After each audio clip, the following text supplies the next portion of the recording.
Hey guys, Pop Floyd Plays here, and as you can see, I got a dang rhino.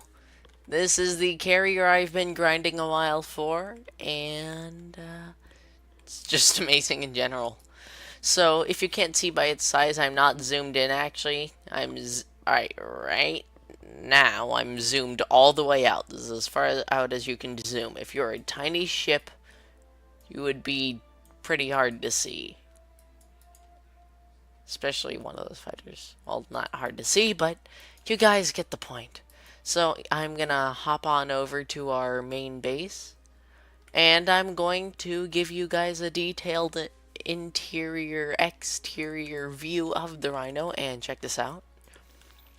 You can see these little engines got their own little effects coming out, right? Well,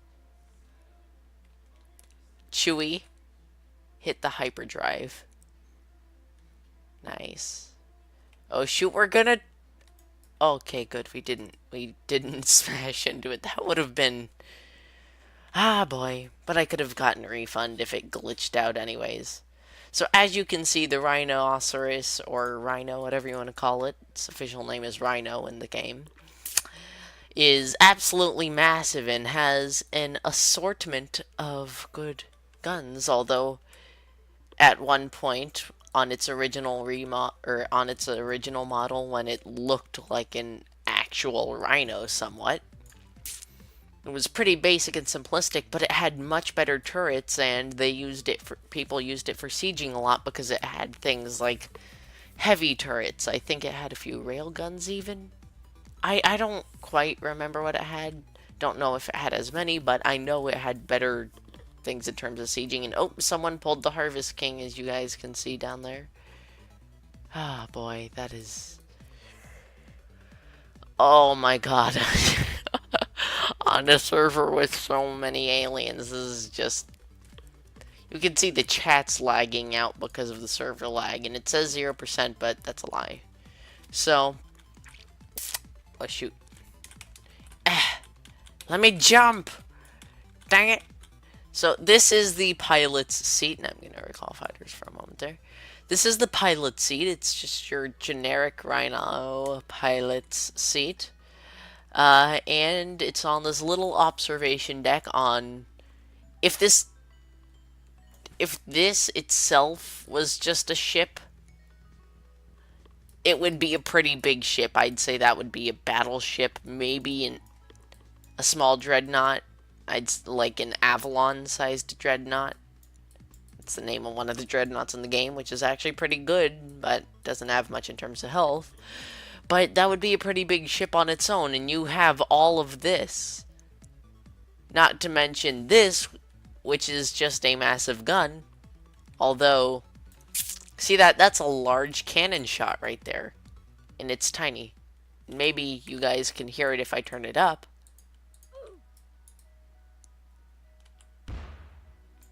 Sounds like a drum. So it has an assortment of 9 turrets. It's got a mix of Gatlings and normal lasers. I don't know if it has any flaks, although I thought I could have seen some. These normal Gatlings are actually a form of flak, I believe.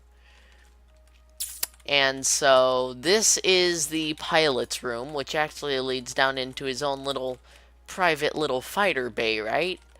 So, I mean, anyone can come up here, but no one ever really does unless you're really urgent need of a siege, and you jump in and jump out because the fighters are called. Even you can't grab them, although I think you used to be able to get in one if you owned the ship, regardless of whether they were recalled or not.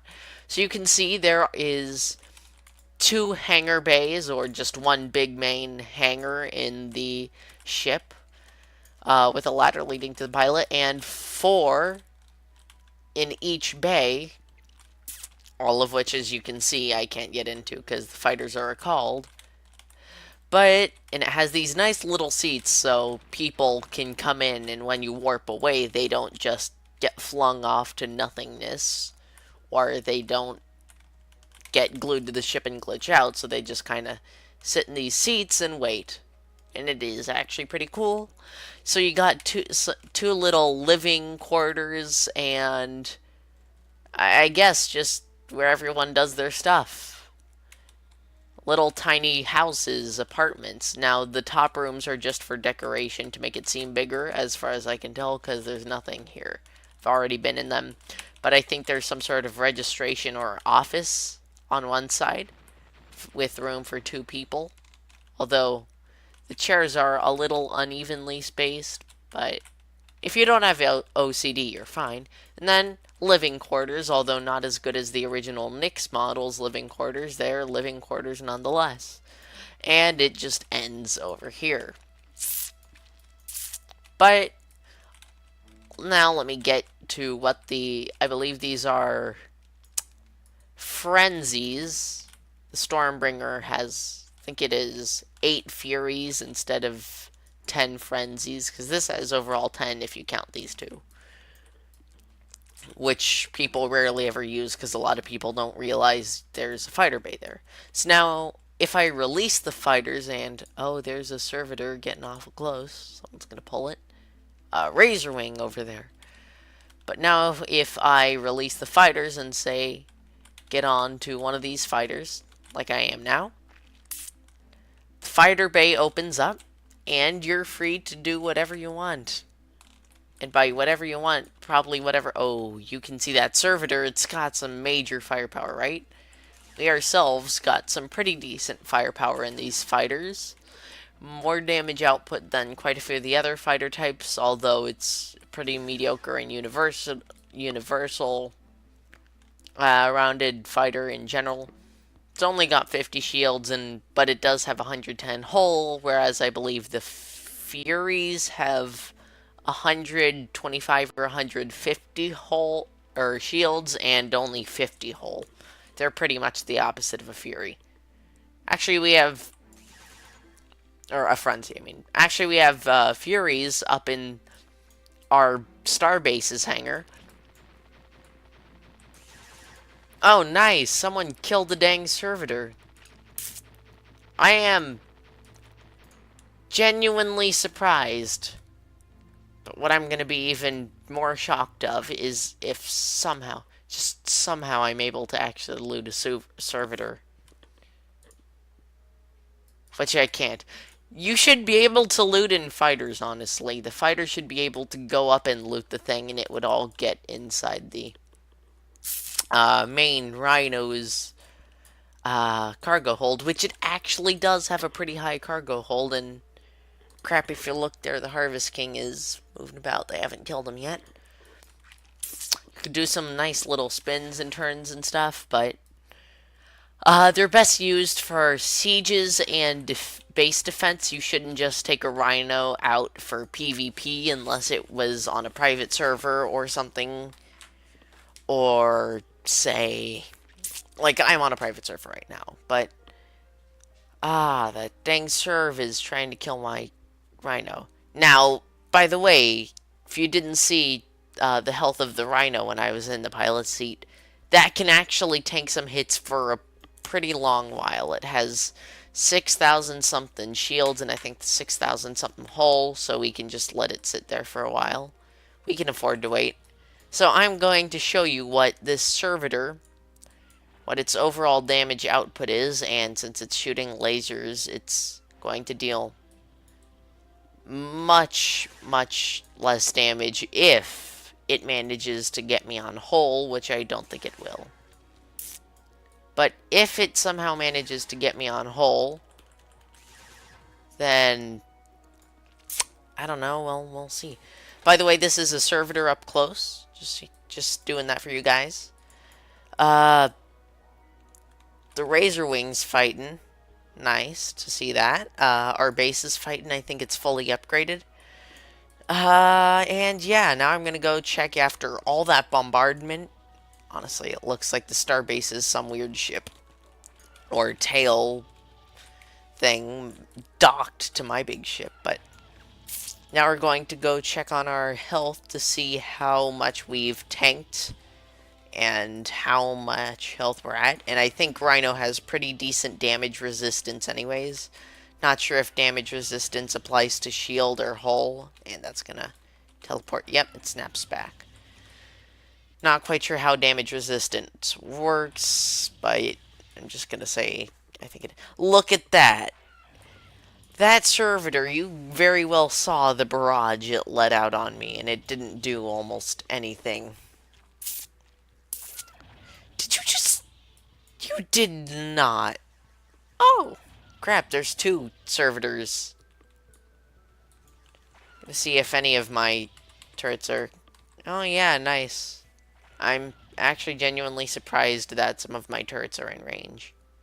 It's the lasers, though, so it's not that big a deal. But anyways, this has been the Rhino, which is so dang long and huge and amazing that you can barely zoom out to its very front at full zoom. And just going to go over real quick the turret assortment just to show you where the turrets are arranged. There's two on the bottom of the front.